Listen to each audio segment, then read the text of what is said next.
Hello everyone. ये हम लेकर के आए हैं non stop revise with me day 1 for 10 days. 10 दिन के लिए सब भूल जाओ, सिर्फ इनकम टैक्स को याद रखो। इनकम टैक्स को हम रिवाइज करेंगे। मैंने रिवाइज करने की क्या टेक्निक है वो वीडियो भी अपलोड की हुई है, आप चाहें तो उसे देख सकते हैं और ख़ुद से भी कर सकते हैं। हमको सबसे ज़्यादा फोकस किस पे रखना है, वो सारे टॉपिक जो एग्जामिनेशन पॉइंट ऑफ व्यू पे बहुत ज़्यादा इंपॉर्टेंट थे, उन सब के जो हमारे नोट्स थे। यहाँ पे ऑफकोर्स मैं अपने नोट्स यूज़ करूँगी। मैं रिवाइज़ करवाऊँगी हमारे नोट से और उसके बाद हम करेंगे पास्ट ईयर के क्वेश्चन। तो क्योंकि हम 10 डेज बिल्कुल समराइज्ड कर रहे हैं, हम यहाँ पे जो पिक करेंगे पास्ट ईयर क्वेश्चन वो 2020 से 2024 के होंगे, जिसमें अप्रॉक्सीमेटली हमको 8 से 10 पेपर मिल जाएंगे करने के लिए, डिपेंडिंग अपॉन कि उस पर्टिकुलर चैप्टर से उस अटेम्प्ट में क्वेश्चन आया कि नहीं आया। उसके अलावा हम इसके बीच बीच में MCQs करते रहेंगे। I will try and put MCQ YouTube, but अगर मैं शॉर्ट्स पे भी डालती हूँ, गो एंड सी देयर। ठीक है, अगर मुझे लगता है कि फास्ट फास्ट आपको करने की ज़रूरत है तो 10 days completely be in with the income tax. ठीक है, ये कंप्लीट हो जाए तो फिर हमारे लिए प्रैक्टिकल सब्जेक्ट है to score here is very very easy. ठीक है, if you are targeted properly, right. Without any waste आज हम शुरू जाने करने जा रहे हैं असेसमेंट प्रोसीजर, जिसके कि पास्ट ईयर क्वेश्चंस को आज हम करेंगे। हम ये शुरू करेंगे 2021 से, क्योंकि 2020 में दोनों ही अटेम्प्ट में असेसमेंट प्रोसीजर के क्वेश्चंस नहीं थे। ठीक है, सबसे पहले क्वेश्चन देख लेते हैं। ठीक है, इससे फ़ायदा क्या होगा, देखो एक तो इन क्वेश्चंस को सुनो ध्यान से कि क्वेश्चन का फॉर्मेशन कैसा होता है। उसके बाद हम लोगों के लिए कौन सी इन्फॉर्मेशन क्वेश्चन में से रेलेवेंट है जिसको हमको पिक करना, हमारा टाइम वेस्ट ना हो। फिर जब हम आंसर लिखेंगे तो हमें टू द पॉइंट कैसे आंसर लेना है, कितने मार्क्स का क्वेश्चन है तो उसमें कितना आंसर लिखना है, क्या मैंशन करना ज़रूरी, क्या मैंशन करना नहीं ज़रूरी है। ये सब इनडायरेक्टली हमें हेल्प आउट करेंगे जब हम एग्ज़ाम में लिख रहे होंगे, है ना। प्लस कुछ ऐसी चीज़ें होंगी जिसे आप सुनने के बाद आपको लगेगा कि अरे ये मैंने रिवाइज नहीं किया है, या फिर अच्छा हुआ ये वाला पॉइंट मेरा यहीं रिवाइज हो गया। Let get started with the questions. ठीक है, सबसे पहला क्वेश्चन जो है ये आया है आपके जनवरी 2021 में। ठीक है, इसके अंदर देखिए न्यू सिलेबस का है, ये न्यू सिलेबस को ही आई एम पिकिंग है, old syllabus I am not considering. 4 marks का क्वेश्चन है। 4 मार्क्स के क्वेश्चन में मिस माया एक रेजिडेंट इंडिविजुअल है, engage in the jewellery making, filled her return of income showing income of 19,80,000. The AO completed the assessment under section 14(3) as the assessee participated in the assessment. The AO disallowed sum of 369 as unexplained cash. The assessee claims that the assessment is void as no notice under section 143(2) was served to the assessee. You are required to judge, ठीक है, the validity of the एसएससीज claim. तो SSC का जो यहाँ claim है उसकी क्या वैलिडिटी है, आपको उसे जज करना है। ठीक है, जज करने का मतलब क्या है कि आपकी नज़र में जवाब हाँ भी हो सकता है, ना भी हो सकता है, बट इम्पॉर्टेंट क्या होगा, दी रीज़न यू आर प्रोवाइडिंग। ठीक है, इसमें कोई भी एक फिक्स रीज़न, फिक्स आंसर नहीं हो सकता। अगर आपके पास जवाब ना के लिए है तो भी आंसर सही है, but that code has to be right, और अगर हाँ के लिए है तो भी सही है। अब जैसे मैंने यहाँ एक व्यू ले लिया है, एज पर सेक्शन 292BB की अगर हम बात करें तो वो सेक्शन हमको बोलता था डीम्ड सर्विस, कि हम मान लेंगे कि नोटिस सर्व हुआ है। और वो क्या कहता था, अगर एसएससी पार्टिसिपेट करता है प्रोसीडिंग में, any required notice shall be deem to be duly served.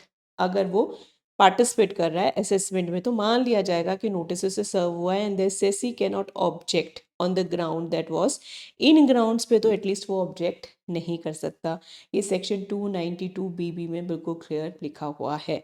अब कुछ लोग कहेंगे लेकिन इसमें एक्सेप्शन भी तो हो सकता है, ये बेचारा अगर ऑब्जेक्ट कर रहा है तो एक्सेप्शन तो देख लेते हैं। तो एक्सेप्शन जो था इस सेक्शन का वो कहता था कि डीमिंग प्रोविजन अप्लाई नहीं करेगा if SSC raises an objection regarding non service, late service और improper service before the completion. This line is very important, before the completion of assessment and reassessment. अब जरा क्वेश्चन को ध्यान से पढ़ो, जब मैंने वहाँ अंडरलाइन भी किया था कि एसएससी क्लेम करता है कि असेसमेंट इज वॉइड, बट क्या हुआ, the AO completed the assessment. ठीक है, क्या इस सिचुएशन में एक्सेप्शन अप्लाई हो सकता है, नहीं हो सकता, असेसमेंट कंप्लीट हो गई। अब 292BB लग रहा है कि नहीं लग रहा है, ये कैसे कंफर्म होगा, ये इसलिए लग रहा है क्योंकि SSC has participated in the assessment. खुद पार्टिसिपेट कर रहा है असेसमेंट में और फिर कह रहा है कि भाई मुझको तो नोटिस सब नहीं हुआ तो वो कह रहा है भाई जब तू पार्टिसिपेट कर रहा था वहाँ क्या कर रहा था समझ रहे हो। सो हम लोगों ने इन दोनों चीज़ों को अप्लाई किया। तो जो फैक्ट से केस के if you want to mention mention, if you don't want to तो इट्स ओके। ठीक है। सो इसका लीगल इफेक्ट क्या होगा कि जो माया है वो पार्टिसिपेट किया था उसने प्रोसीडिंग में और did not raise any objection before completion of assessment.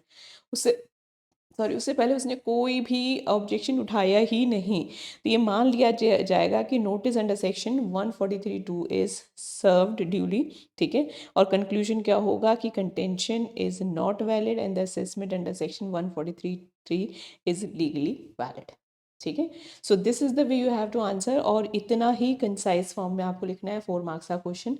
जब भी हम टैक्स की बात करते हैं, खास करके लीगल टैक्स की बात करते हैं, तो मार्क्स से ज़्यादा इंपॉर्टेंट ये है कि जो आप रीजनिंग और लॉजिक्स दे रहे हो वो बिल्कुल प्रिसाइज होने चाहिए। यहाँ गाथाएं लिखने की ज़रूरत नहीं है, वो ऑडिट में लिखो, लॉ में लिखो ठीक है।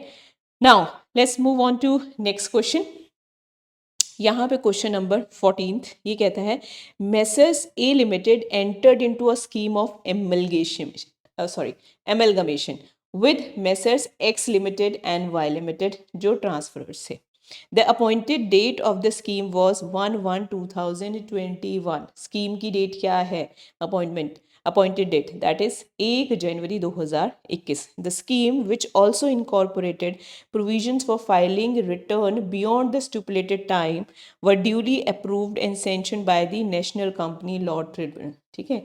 NCLT जो है उसने भी यहाँ पे ये जो स्कीम है ये अप्रूव कर दी ऑन 31/5/2024। डेट क्या है? डेट्स इंपॉर्टेंट है यहाँ पे। ठीक है। तो 31 मई 2024 which was duly filed with the assessing officer on 10/6/2024। So file कब किया है? 10 जून 2024 को। तो messrs A limited, X limited, Y limited file its original return of income for assessment year 23-24 on 31/8/2022। अगस्त 2022 को ओरिजिनल रिटर्न फाइल किया था, declaring a loss of 100 lakhs, 150 lakhs and 120 lakhs, तीनों ने ही। ठीक है, ये रिपोर्टिंग की थी। Messrs A limited thereafter filed a revised and modified return on 31/10/2024 को, claiming further loss for assessment year 22-23 based on the revise computation of X limited. X limited की revise computation के base पे इसने यहाँ पे mention किया। अब देखो सबसे ज़्यादा इंपॉर्टेंट क्या है, यहाँ पे क्वेश्चन पूछ रहा है जो असेसिंग ऑफिसर है did not entertain the revise and modified return, उसे मना कर दिया कि भाई नहीं तुम्हारा हो गया बस। ठीक है।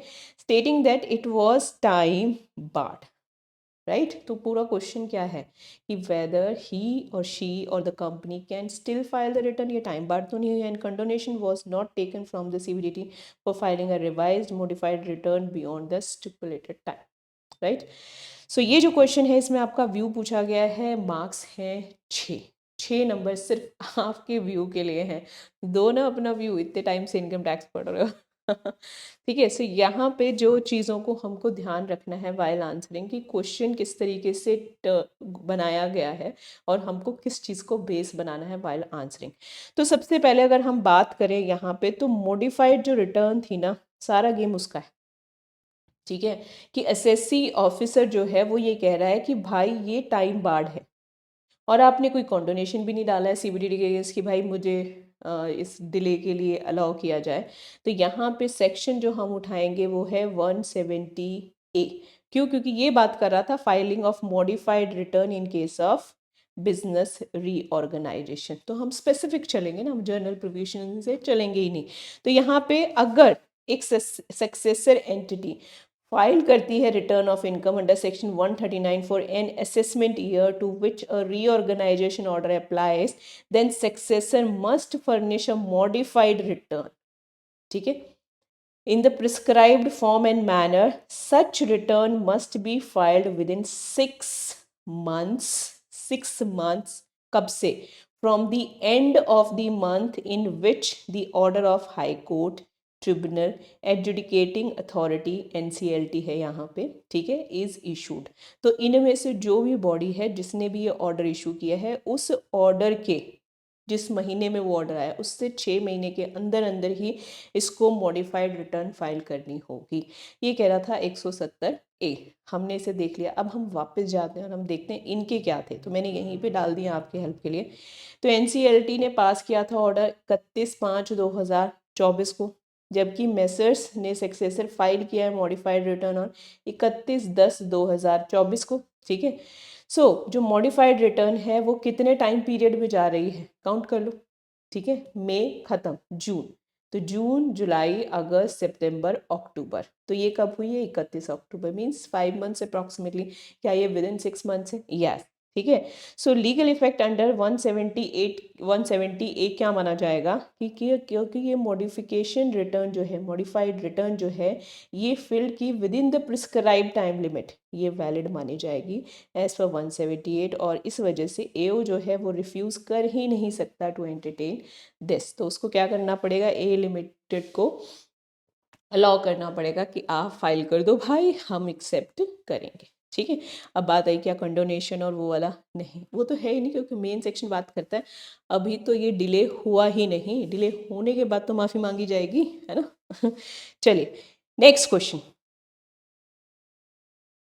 Your answer should cover these aspects. Clearly बोल रहा है कि जब आप आंसर लिखें ना इस क्वेश्चन का, तो इन आस्पेक्ट्स को ज़रूर मेंशन करना। पहली बात तो इशू क्या इन्वॉल्व था, ठीक है, कौन सा प्रोविज़न अप्लाई करता है, क्या आपकी एनालिसिस है, और क्या कंक्लूड कर रहे हो। जैसे कि अभी जो मैंने जो भी क्वेश्चन के आंसर्स लिखे हैं ये सब मैंने इसी बेस पे ही लिखे हैं। आप चाहे पैराग्राफ में लिखो या ऐसे लिखो, एक standardise answer for any income tax related query is like this, कि इशू क्या है, कौन सा सेक्शन अप्लाई करता है, क्या एनालिसिस आपने लगाई है, और कंक्लूड क्या कर रहे हो। ठीक है, सो यहाँ पे बात क्या कर रहा है, क्वेश्चन को सुनते हैं। ये क्वेश्चन अगेन है 4 मार्क्स का, 2022 में आया है। Mr. X filed the ROI for assessment year 25-26 by declaring a total income of 10 lakhs, right? His case was selected for scrutiny assessment and an addition of 4 lakh was made by the assessing officer on account of dissolution of certain expenses. भाई उसने कोई return file की, उसने कोई expense उठाया, उसे disallow कर दिया और उसे इनकम में जोड़ने के लिए बोल दिया। इस बात पे अब वो स्क्रूटनी कर रहा है। ठीक है, during the course of assessment proceeding mister x found that he erroneously failed to claim the set off of brought forward losses of 72। अब वो भी सो के जाग रहा है वगैरह सब कुछ हो गया, फिर उसको ध्यान आया रहे सेक्शन 72 के ब्रॉट फॉरवर्ड लॉसेस थे, वो तो मैंने टेक केयर ही नहीं किए। ठीक है जी, amounting to rupees 3 lakhs which he was otherwise entitle to. अगर वो उस वक्त याद रखता तो definitely for all course of action जो भी इनकम टैक्स के रहते हैं उसमें ये 3 लाख उसको मिल जाता। ठीक है, अभी कह रहा by the time error was discovered by mister x the time limit for filing a revised return has already expired. लेकिन जब तक उसे इस बात का ख्याल आया, जब तक वो इस बात को सिंक कर पाया, तब तक क्या हुआ, उसका जो रिवाइज रिटर्न फाइल करने का टाइम था ना वो ख़त्म हो गया। चलो जी, बहुत ही अच्छी बात।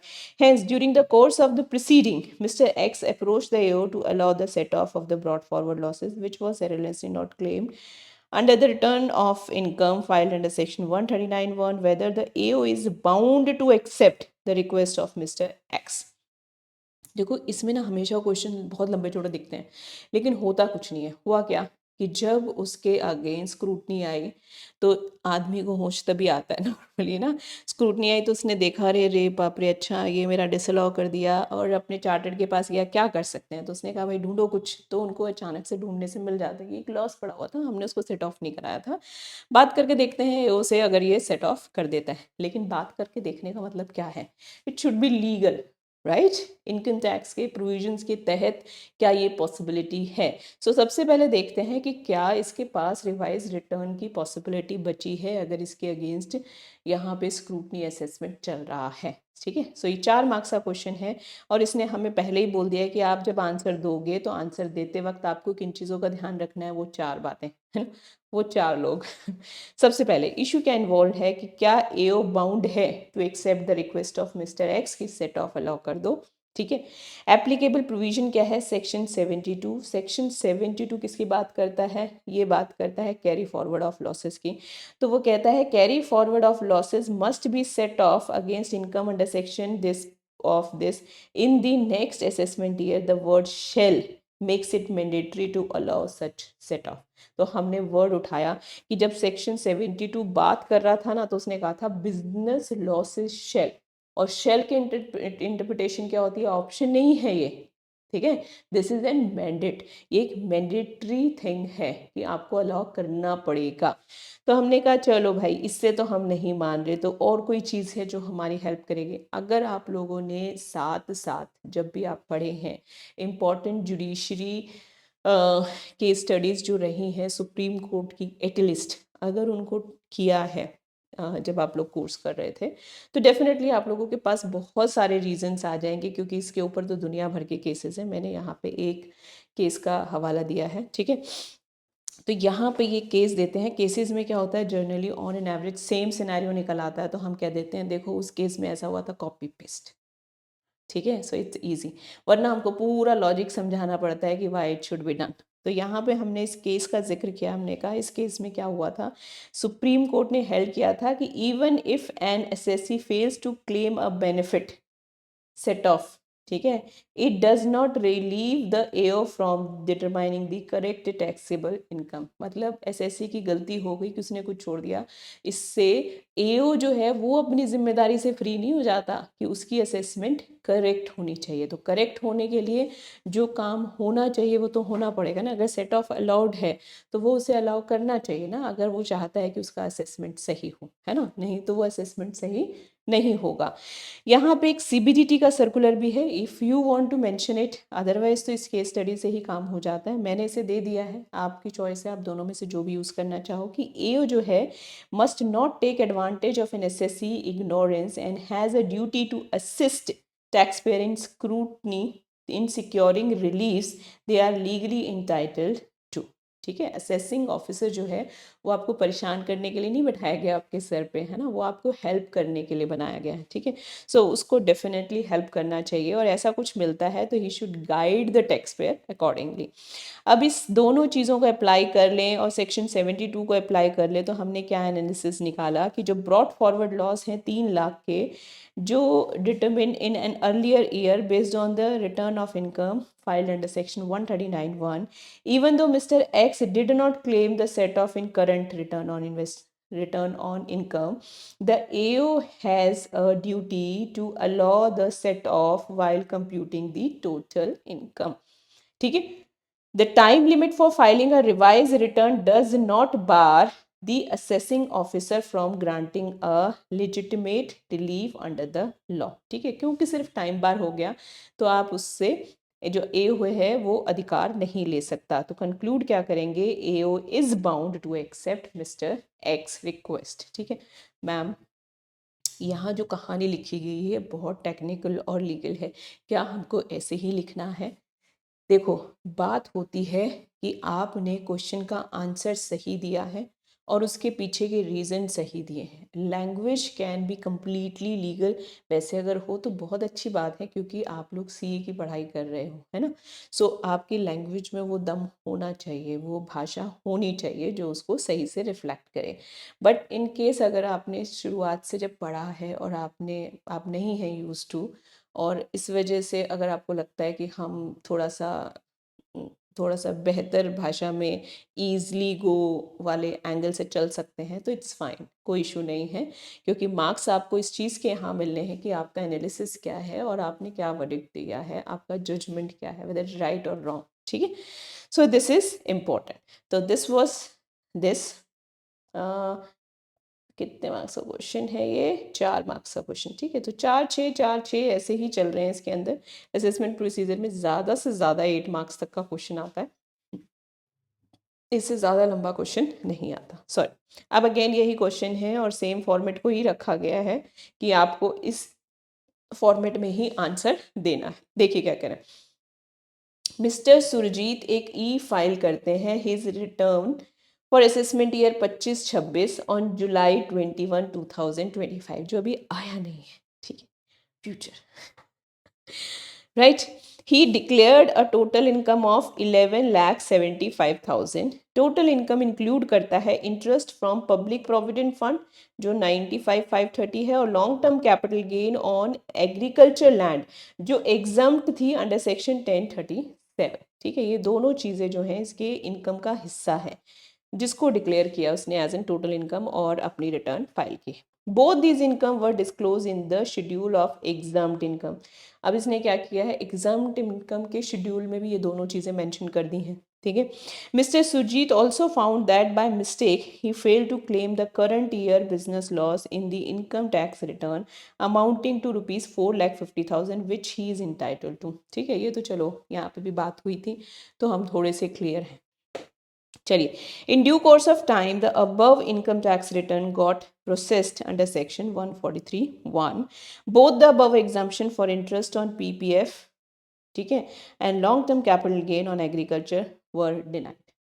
ये दोनों के दोनों डिनाई कर दिए गए। ठीक है, an intimation was serve to mister Surjit and a demand of tax was raised. भाई एग्जाम्पशन नहीं मिलेगी, पैसा दो, टैक्स दो। For all the above mistakes in the return he filed a revised return under section 139(5), but the time limit for e-verification of the revised return has lapsed and the same become invalid। देखो, हम return file करते हैं, काफ़ी बच्चे आप लोग क्योंकि final के हैं तो आप लोगों ने रिटर्न फाइल की होगी। हम रिटर्न फाइल करते हैं, फिर हमारे पास कुछ टाइम होता है जिसके अंदर हमें ई वेरिफिकेशन करना होता है, नहीं तो हमारी जो रिटर्न होती है ना वो इनवैलिड हो जाती है। तो इसने क्या किया, देखो पूरा क्वेश्चन, पूरा कहानी बनाई है, ये था वो था इनकम में, फिर उसने किया लेकिन उसकी असेसमेंट आ गई और उसमें वो सारे डिनाइड हो गए, टैक्स की डिमांड आ गई। ठीक है, सब कुछ हो गया। क्वेश्चन क्या है?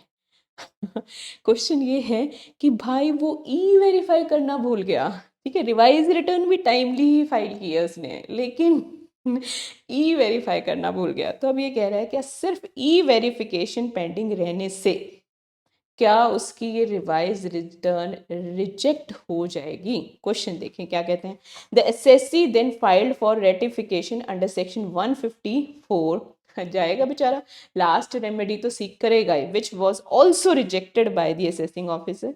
Is the assessing officer bound to accept the request of mister Surjit? देखो, ई वेरिफिकेशन करना भूल गया, बट क्वेश्चन हमें फोर्स कर रहा है कि भाई वो रेटिफिकेशन के लिए चला गया अंडर सेक्शन 154। अब एओ आते हैं पिक्चर में और वो कहता है मैं नहीं मानता तेरी रिक्वेस्ट। समझ रहा? तो अब हमें ये जवाब देना है, क्या यहाँ पे एओ बाउंड है कि उसे इसकी ये रिक्वेस्ट माननी पड़ेगी? ठीक है, हमें वही कैटेगराइजेशन करने हैं। तो इशू क्या है, इशू को आइडेंटिफाई करना जरूरत है। इशू यहाँ पे क्या है, क्या एओ बाउंड है कि to allow the rectification application under section 154? ठीक है, अब ये जो चीज़ें हैं ये आप देख सकते हैं। ठीक है, ये पूरी कहानी यहाँ लिखी हुई है। एप्लीकेबल प्रोविजन क्या है, अगेन क्योंकि सेक्शन 154 की बात हो रही है उसी को रिजेक्ट किया जा रहा है, तो क्या सेक्शन 154 ऐसा कुछ कहता है? तो यही एप्लीकेबल प्रोविजन है जिसके बारे में बात होगी। तो सेक्शन 154 अलाउ करता है ratification of any mistake apparent from the records including errors in intimation under section 143(1) or in any order passed under this act। ठीक है, ये है सेक्शन 154, नॉर्मल, कुछ नहीं। ठीक है, अब हमारी एनालिसिस क्या है कि जो उसको इंटरेस्ट और LTCG जो है उसको डिनाई किया गया वहाँ पे, तो ये एग्जाम्पशंस वर प्रॉपरली डिस्क्लोज की गई थी इन दी शेड्यूल। शेड्यूल्स होते हैं जब हम रिटर्न फाइल करते हैं तो हम जो हेड है उसके बाहर दिखाते हैं कि ये इनकम होगी। ठीक है, उसके अलावा हमारे पास शेड्यूल्स होते हैं डिफरेंट डिफरेंट कैटेगरी के, उन शेड्यूल से भी जाके उन डाटा को हम फीड करते हैं सो दैट कि ये आपस में कोरिलेट करे। तो वो कह रहा है कि आपने शेड्यूल में मेंशन कर दिया एग्जाम्प्ट इनकम के, ठीक है, रिटर्न ऑफ इनकम के, तो जो डिनाइल है of exemption while processing under section 143(1) ये मिस्टेक, ठीक है, किसकी? अपरेंट फ्रॉम रिकॉर्ड, किसकी? एओ की। तो फिर as per section 154 such error can be rectified, AO is bound to allowed rectification to these exemption. ठीक है, तो इसको एज एन मिस्टेक माना जाएगा क्योंकि भाई काम तो उसने सारे सही से ही किए हुए हैं। अगर कहीं पे एरर, ठीक है, error is consider as an mistake, it's not a crime, it's not an deliberate act, right? So अब हमारा एनालिसिस क्या होगा बिजनेस लॉस को लेकर के। So the business loss was not claimed in the return filed by mister Surjit, rectification under section 154। ध्यान रखो, return में वो भूल गया कि उसको लॉस के लिए यहाँ पे क्लेम करना था, ठीक है। अब सेक्शन 154 रेटिफिकेशन का है, जो कि आपकी एरर्स को, मिस्टेक्स को ठीक करने का है। तो एरर क्या हुआ था कि गलती से आपकी एग्जाम्शन को डिनाई कर दिया गया था, तो वो अलाउ हो गया। लेकिन क्या 154 के पास पावर है कि आप जो भूल गए कि मैंने अपना सेट ऑफ लिया ही नहीं, तो क्या 154 वो भी दिला सकता है? तो rectification under section 154 is limited to mistakes apparent from the records, जो रिकॉर्ड्स में एपरेंट है, दिख गई, ठीक है, ढूंढ ढूंढ के नहीं निकालनी पड़ रही है। And does not allow fresh claims, fresh claims को वो अलाउ नहीं कर सकता। Since the business loss was never part of the original return, it cannot be ratified under section 154. So AO is not bound to allow ratification for business loss, but क्या वो ratification of that exemption के लिए है AO bound? Yes, for that he is. So conclude क्या करेंगे? AO must allow ratification for the exemption on interest on PPF and long-term capital gain on agriculture, since there are mistakes apparent from the records. However, AO is not obligated to entertain ratification for the business loss, उसको, क्योंकि ये क्या है, it is a fresh claim and not an error in the record. I hope this question is clear, और आपको थोड़ा बहुत format भी क्लियर हो गया होगा कि असेसमेंट प्रोसीजर में किस तरीके से हम लोगों को चीज़ें पूछी जाती हैं, ठीक है। आप लोगों को अब एक चीज़ क्या करनी है कि असेसमेंट प्रोसीजर में ये जितने भी क्वेश्चन मैंने कराए हैं, और अभी और एक दो लेफ्ट हैं, ये जितने भी क्वेश्चन हम कर रहे हैं, इन सारे क्वेश्चंस में से किसको आप बिल्कुल एक्यूरेटली आंसर कर पाए, मतलब आपने जब क्वेश्चन पढ़ा तो सेक्शन आपके दिमाग में इमीडिएट आ गया, वो सारे बच्चे मुझे कमेंट में नीचे हाजिरी लगाएंगे, है ना, नीचे लिखेंगे कि सेक्शन दिस, इतना ही सफिशिएंट है। मैं ये भी नहीं कह रही कि आपने मेरे से सुन लिया उसके बाद आपने मेंशन किया है, कि at least I get to know कि how many of you were aware कि कितने सेक्शंस यहाँ पे मेंशन हो रहे हैं। अब उस सेक्शन की आपने कितनी, क्या कहते हैं, डायसेक्शंस किए हैं, उधेड़ा है उसे, that is a different concept, ठीक है। सो अब आपको ये, लेकिन मुझे लगता है इससे समझ आ जाना चाहिए कि एक सेक्शन को जब हम रेफ़र करते हैं तो उसे हम यूज़ कैसे करते हैं to demonstrate what we want from that answer, उसको हमें एक्सप्लेन कैसे करना है, उसका कौन सा एंगल हमको सामने रखना है, ठीक है। क्वेश्चन नंबर 17, और इसमें क्वेश्चन पढ़ते ही मुझे बता देना नीचे कौन सा सेक्शन, पढ़ते ही, वरना आंसर तो मैं दे ही रही हूँ, है ना। चलिए, keeping in view the provision of mandatory filing of return of income, please comment on the following. इस प्रोविजन को ध्यान रखते हुए कि मैंडेट है हमारे पे ना रिटर्न फाइल करना, this is not an option कि आपका मन करे तो रिटर्न फाइल कर दो, ठीक है। सो आपको इन प्रश्नों के जवाब देने हैं। The following person are required to file their return of income as per provision of the income tax act, ठीक। सबसे पहला, अब ये कुछ कंडीशंस हैं, दो कंडीशंस है बेसिकली, आपको यहाँ जवाब देना होगा, और इसके मार्क्स भी दो ही हैं, means each question will have 1 mark, है ना, एक एक मार्क का दोनों क्वेश्चन है। तो आपको यहाँ यस और रीजन, यस और रीजन, ओके, मतलब यस और नो क्या अप्लाई करता है, देखो यस सुनते ही मतलब यस ही होगा। Mr. A incurred expenditure 2.40 lakhs for his wife for travel to foreign country. देखो क्या है important कि मिस्टर ए है, ठीक है, एक्सपेंस कर रहे हैं कितने, 2,40,000, 2.40 lakhs, किसके लिए, अपनी वाइफ के लिए, फॉर ट्रैवल, कहाँ, foreign country. His taxable income is 2.25 lakh, जिसमें कि उसकी टैक्सेबल इनकम कितनी थी, 2.25। हमारे ही देश में ऐसा हो सकता है, ठीक है, ये सिर्फ हम ही कर सकते हैं, right. Mr. A exercises the option of shifting out of the default tax regime under section 115 BAC, ठीक है। चलो ये तो एक अलग बात हो गई, बट यहाँ सबसे पहले बताओ कि क्या ये पर्सन रिटर्न फाइल करने की मैंडेट प्रोविजंस में आता है, तो उसके लिए हमें पता होना चाहिए कि किसको रिटर्न फाइल करनी ज़रूरी है ना। लिखो, सेक्शन लिखो नीचे, कौन सा है, थोड़ी सी एक्सप्लेनेशन भी लिख दो कि तुम्हें क्या लगता है, right. Next, total turnover of the business of mister B for financial year 24-25 is 73 lakhs total turnover है, but the profit from the same business is 2.10 lakh only, right?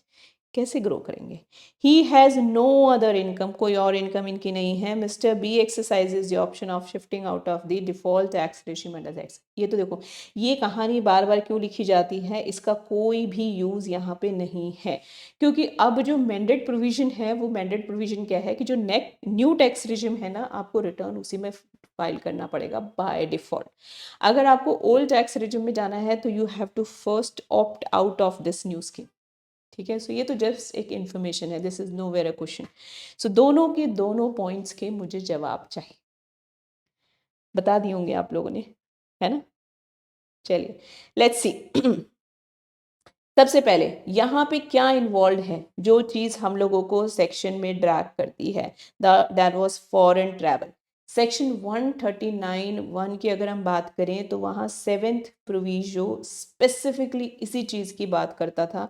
वो कहता था कि अगर कोई person not otherwise required to file return on income, ठीक है, ये फाइल करने के लिए अगर उसको नहीं है मैंडेट, तो भी मस्ट फाइल, तो भी उसे फाइल करनी पड़ेगी if they have incurred an aggregate one time, और पूरा साल में अलग अलग मिला करके टोटल कुछ भी हो. यहाँ तो उसने एक ही बार में 2.40 लगा दिए, लेकिन अगर वो अलग अलग हिस्सों में साल में 5 ट्रिप करता, एक ट्रिप में 50 लगाए, एक में 1 लाख लगाए, ऐसे करके भी ये टोटल होता, तो भी aggregate expenditure exceeds 2 lakh for travel to foreign country for themselves or any other person. ठीक है, सो इसने अपने लिए तो नहीं किया, for any other person yes. किसके लिए किया? क्लियर है? सो ये जो फैक्ट थे यहाँ पे, अब ये तो प्रोविजन कह रहा था, फैक्ट क्या है कि भाई 240, क्या ये 2 से ऊपर है? हाँ. किसके लिए है? एनी अदर पर्सन के लिए. तो यहाँ पे क्या इसके लिए रिटर्न ऑफ इनकम फाइल करना मैंडेट हो गया? Of course he has to file the return on income, right? Next, business turnover exceeding 60 लाख रुपीस. तो turnover, not about the profits, turnover कितनी है? 60 लैक्स. यहाँ पे कितनी है देखो, 7th प्रोविजो ही अगेन बात करता है 139(1) का. वो क्या कह रहा था? अगर कोई person not otherwise required to file return on income must file if their total sales या टर्नओवर या ग्रॉस रिसीट्स. डिपेंड करता है, क्योंकि उसका होलसेल का काम हो सकता है, ठीक है, उसका बिजनेस हो सकता है, उसका कोई प्रोफेशन हो सकता है, तो उस सारी चीज़ों की टर्मिनोलॉजी हमने उठा ली. अगर टोटल सेल, टोटल टर्नओवर या फिर ग्रॉस रिसीट अगर उसके बिजनेस की एक्सीड करती है 60 लैक्स को फॉर एनी प्रीवियस ईयर, तो इस केस में क्या है, इसका जो टर्नओवर है वो कितना है? 73 लैक्स. 73 लैक्स अगर इसका टर्नओवर आ गया है, तो इसका मतलब क्या यहाँ पे कोई प्रॉफिट को लेके बात की गई कि प्रॉफिट कितना होना चाहिए? क्योंकि 139(1) तो जब बात करते हैं तो वो तो कहता है ना मिनिमम एग्जाम्पशन से ऊपर आपका अगर है तो ये सब क्या है? ये सब एक्सेप्शंस हैं बाय द वे ऑफ प्रोविजोस. तो ये कह रहा है भाई अगर आपका टर्नओवर इतना है ना, फिर हमें लेट अस इन्वेस्टिगेट कि तुमने अगर इतना टर्नओवर किया तो प्रॉफिट क्यों नहीं किया. ठीक है, सो 73 लैक्स यहाँ पे इनका टर्नओवर रहा है, जो 60 लैक्स से ऊपर है. ठीक है, जबकि प्रॉफिट जो है वो बेसिक एग्जाम्पशन लिमिट से नीचे है, बट यहाँ प्रॉफिट की तो बात हो ही नहीं रही, तो इसको मैंडेटरीली रिटर्न अपनी फाइल करनी पड़ेगी. I hope this is clear. And this is the second last question, I guess. Yes, second last question.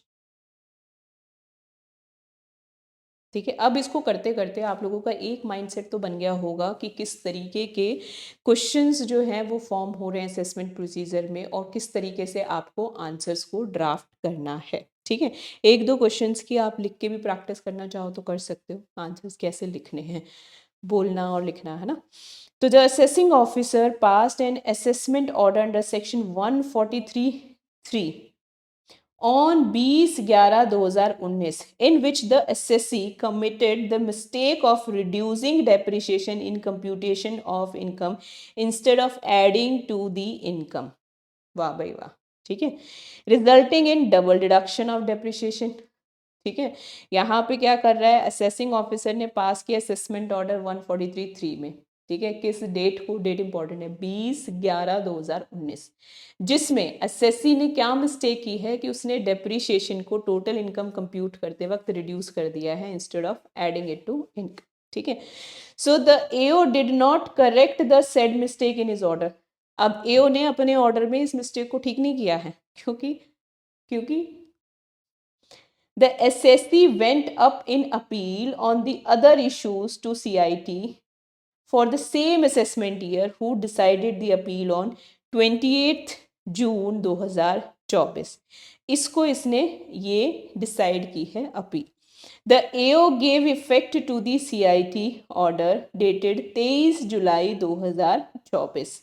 तो यहाँ पे 23 जुलाई 2024 को AO ने CIT के ऑर्डर को एग्जीक्यूट कर दिया। अब क्या है, the AO therefore passed an order under section 154 dated 26/4/2025 in which he rectified the mistake of double deduction of depreciation committed in order dated this।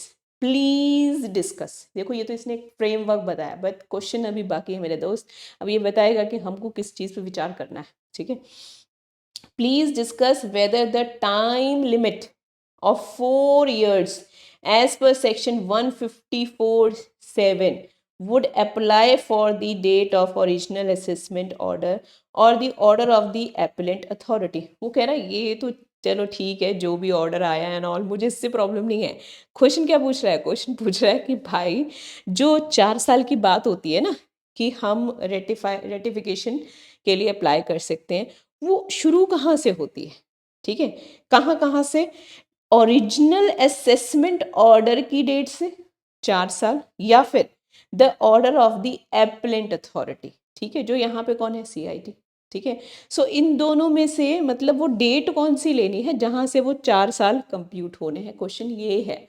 सो जो लोग भी इस सारे को सोचते वक्त सारे सेक्शन जिन्होंने याद कर लिए, 143(3) क्या कह रहा था, 139 क्या कह रहा था, 154 क्या कह रहा था, तो क्वेश्चन बदल गया, जज्बात बदल गए, तो ठीक है।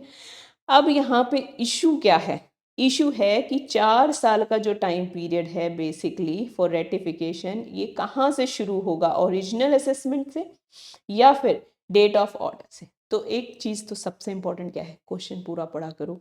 कई बार बच्चे ना शुरुआत की सिचुएशन देख के शुरू हो जाते हैं, इतनी मेहनत करके आंसर लिखते हैं बट वो आंसर रिक्वायर्ड ही नहीं होता है, सो उससे बचो, ठीक है। उसके बाद यहाँ पे एप्लीकेबल प्रोविजन क्या है, ऑफ कोर्स सी बात है 154(7), क्योंकि 7 जो है वही हमें बता रहा था कि ये 4 साल कहाँ से शुरू होते हैं, और वो क्या बताता है कि states that a rectification order can be passed up to 4 years from the end of the financial year in which the order sought to be rectified was passed। ठीक है, कहाँ से चालू होगा, जहाँ पे वो फाइनेंशियल ईयर के एंड से जहाँ पे ये ऑर्डर रेटिफिकेशन का था ये पास हुआ। इस केस के फैक्ट्स क्या है, ओरिजिनल असेसमेंट 143(3) की पास हुई थी 20/11/2019 को, जबकि CIT का ऑर्डर जो था वो आया था 23/7/2024 को, but it relate to some other issues, ठीक है, उसका इससे कोई लेना देना नहीं था, वो किसी और इशू को लेकर के था। तो जो रेटिफिकेशन ऑर्डर अंडर सेक्शन 154 है वो पास हुआ था 26/4/2025। तो हमारे पास 3 डेट्स हैं, ठीक है। इन 3 डेट में से वो कौन सी डेट है जहां से 4 साल चालू होंगे, लिखो बताओ, लिख के बताओ जल्दी से, 2 minutes। यस, क्योंकि rectification sought in the original assessment under section 143(3) जो 4 years का टाइम वो है, वो should be counted from that order financial year 1920। Thus rectification order should have been passed by कितने, 31/3/2024, 4 years फ्रॉम 31/3/2020। ये साल यहाँ ख़त्म हुआ 31 मार्च 2020 को। इससे 4 साल के अंदर मतलब इधर तक ये जो रेटिफिकेशन ऑर्डर है ये पास हो जाना चाहिए था, ठीक है। जो अभी भी इन कैलकुलेशंस को लेके कंफ्यूज हैं, पॉज करो, सारी डेट्स लिखो, कैलकुलेट वेल, ओके राइट। अब since the rectification order was passed on 26/4/2025, हो कब तक जाना चाहिए था? 31/3/2024 तक। हुआ कब है? 26/4/2025। तो it exceeded the 4 year limitation period and is barred by limitation. तो ये किसकी वजह से गलत हो गया? क्योंकि अब जो इसका टाइम लिमिट था दैट हैज बीन गॉन। तो कंक्लूजन क्या होगा कि जो time limit for rectification under 154 है should be counted from the original assessment under section this, जो कि इस डेट को थी, and not from the appellate order. ये since the rectification order was passed after this it is barred by time limitation and legally invalid. I hope this is clear. जिसको नहीं clear हुआ है दोबारा सुनो इस आंसर को, ठीक है? कि ये चीज़ बहुत इंपॉर्टेंट है। सेक्शन 154 और ख़ास करके ये जो 4 year कैलकुलेशन है, ये जब भी आया है पास्ट ईयर्स में, तो इसमें डेट्स इतनी सारी दे देते हैं तो हम लोग बहुत कंफ्यूज होते हैं टू कैलकुलेट, राइट? तो इस क्वेश्चन को दोबारा से चला करके सुनो, ठीक है? And redo it as many time as you want. Next and the last, इसलिए देखो इसका आंसर भी इतना छोटा सा रखा है, right? Due to the nature, complexities and volume of the account of Messrs ABC Private Limited during the assessment procedure, इतना लंबा अकाउंट्स दे दिया, ठीक है? इसलिए मैंने इसके आंसर बहुत छोटे छोटे फॉन्ट में लिखा है। The assessing officer issued the direction for inventory valuation under section 142(2)(a of the Income Tax Act, है ना? हम इन्वेंट्री वैल्यूएशन को किसी और अथॉरिटी को दे सकते हैं पावर कि भाई हमारे बिहाफ पे तुम कर दो, जब कि ऐसा लगता है कि ये जो भी हमें दिया गया है data it's too complex to understand, और इसे एक स्पेसिफिक अथॉरिटी ही समझ और सही से कैलकुलेट कर पाएगी, इवेलुएट कर पाएगी, ठीक है? सो जो relevant approval has been taken by the SSC assessing officer and the company was given an opportunity to be ये तो देखो हम हर जगह सुनते हैं, अपॉर्चुनिटी ऑफ बीइंग हर्ड दिया गया एज पर द लॉ कि बताओ भाई हम तुम्हारे खिलाफ ये सब क्यों ना करें। And AO wants to appoint a chartered accountant in practice for this purpose. अब क्या है, वो सीए को अपॉइंट करना चाहता है कि ये वैल्यूएशन का काम सीए करके दे। AO fixes the fee for inventory valuation as 1 lakh and asks the CA to raise the bill for the valuation report directly to the company after completion of valuation। देखो कहानी में नहीं खो जाना, ठीक है? ये भटकाएगा कहानी सुना के, आप हर जगह रुक जाओगे कि शायद इसके बारे में बात होगी, शायद इसके बारे में बात होगी, लेकिन फिर वो बात कुछ और करके जाएगा, ठीक है? सो ऑलवेज क्वेश्चन का वेट करो कि क्वेश्चन क्या पूछ रहा है। तो इसने क्या कहा, is the assessing officer justified in doing so? What are the relevant provisions of the inventory valuation under section 142(2)(a and discuss in detail? तो वो किस चीज़ को लेके सही था? इधर एओ ने ये कहा था कि भाई सीए मैं अपॉइंट करूंगा, 1 लाख की फीस होगी, लेकिन उसको पे कौन करेगा? दी कंपनी। तो क्या एओ ये कहने के लिए सही है? क्या ऐसा ही होना चाहिए? और आपके हिसाब से 142(2)(a किस चीज़ की बात करता है और क्या बात करता है, ठीक है? तो इशू क्या है, whether the assessing officer is correct in directing a chartered accountant instead of, एक तो वो जब हम बात करें इन्वेंट्री वैल्यूएशन की, ठीक है? सो सबसे ज़्यादा हम एलिजिबल किसको मानते हैं? वी कंसीडर कॉस्ट अकाउंटेंट्स, क्योंकि उनका काम होता है इन्वेंट्री वैल्यूएशन। तो उसने यहाँ पे कॉस्ट अकाउंटेंट को हायर ना करके सीए को हायर करना चाहा। तो क्या पहली तो ये बात सही है, ठीक है? And asking CA to raise the bill directly to the company, और दूसरा क्या किया कि उसको बोल दिया कि भाई जो बिल है ये टू डायरेक्टली कंपनी को ही बिल करेगा, हमें हमारे पास मत आना, हम तो सिर्फ ऑर्डर देने के लिए होते हैं, राइट? सो अब यहाँ जो सेक्शन है वो कौन सा है, 142(2)(a, ठीक है? क्योंकि वो सारी की सारी डिस्कशन कंप्लीट करता है। तो ये कहता है AO may direct the SSC to get accounts audited by chartered accountant in form number 6B, inventory valued by a cost accountant in form number 6D, ठीक है? दोनों में से the nomination of CA cost account must be done by these authorities, ठीक है? तो ये सारी अथॉरिटीज डिसाइड करेंगी कि जो कौन होगा, उस आदमी का नाम, he can be a CA or a cost accountant. These parties will decide. So the AO directed a chartered accountant to conduct inventory valuation instead of a cost accountant, और जो CA है was asked to raise this bill. तो this was whole about the fact of the case. तो हमारा analysis हमें कहता है क्या, ठीक है. So error in assigning the valuation as per section 142A, a cost accountant must be nominated for inventory valuation. First preference is to the cost accountant, not a CA. Thus the AO direction is legally incorrect. ठीक है. दूसरा, जो error in expense allocation, कि वो नहीं कह सकता भाई कि कंपनी पे करेगी. जो एक्सपेंस होता है ऑफ ऑडिट और valuation must be determined by these bodies. ये डिटरमाइन करते हैं कि इस ऑडिट की क्या फीस रहेगी, and borne by the central government. और कौन पे करता है? Central government. Asking the CA to raise the bill directly to the company violates the law. ठीक है. सो 142(2)(a बिल्कुल क्लियर है. वो कहता है इन्वेंट्री वैल्यूएशन सिर्फ और सिर्फ कॉस्ट अकाउंटेंट्स का अधिकार है, वहाँ AO डिसाइड नहीं कर सकता. और उसमें नॉमिनेशन का अधिकार भी किनके पास है? It is with these bodies, not with the AO. ठीक है. फिर दूसरा, यहाँ पे जो एक्सपेंस है वो एक्सपेंस कौन डिसाइड करेगा कितना होगा? ये एक्सपेंस भी डिसाइड करेगी कौन? These bodies. और जो एक्सपेंस आएगा वो एक्सपेंस को कौन पे करेगा? Central government, not the company. Right.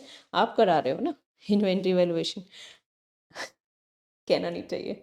ठीक है. सो कंक्लूजन क्या है? AO was incorrect in appointing a chartered accountant for inventory valuation instead of a cost accountant, and AO direction to raise the bill to the company is not justified. As per section 142(2)(d), the central government must bear the expenses and the company can challenge the AO order on these grounds. ठीक है. So this was all about your assessment procedure. अगर आपने इसे कर लिया है तो समझिए कि आपने अपने 4 से 6 मार्क्स तो पक्के कर लिए हैं. और इसमें से कोई डायरेक्टली उठ करके MCQ में आ जाती है केस स्टडी, तो शायद और अच्छे मार्क्स आपने सिक्योर कर लिए हैं. अब इसके साथ हम असेसमेंट प्रोसीजर का लेके आएंगे रिवीजन, सो दैट कि इसमें इन क्वेश्चंस में जिन चीज़ों को नहीं पूछा गया है और वो इम्पॉर्टेंट है वो भी आपके अच्छे से रिवाइज हो जाएं. टू दिस एक्सटेंट तो आई गेस कि इम्पॉर्टेंट प्रोविजंस आपके सारे के सारे रिवाइज हो गए. आपको ये अच्छा लगे तो ज़्यादातर बच्चों के पास पहुँचाओ, क्योंकि हमारे पास टाइम कम है. इट जस्ट 1.5 महीना, तो जितनों का भला हो जाए उतना अच्छा है. और मुझे भी कमेंट करके ज़रूर बताओ कि इससे क्या आपको कोई हेल्प हो पा रही है. Should I come up with more of such kind of things. ठीक है. आपके जवाब से ही मैं मुझे डायरेक्शन मिलेगी कि how I should go ahead. ठीक है. Thank you so much for listening with patience. ठीक है. कल मिलते हैं.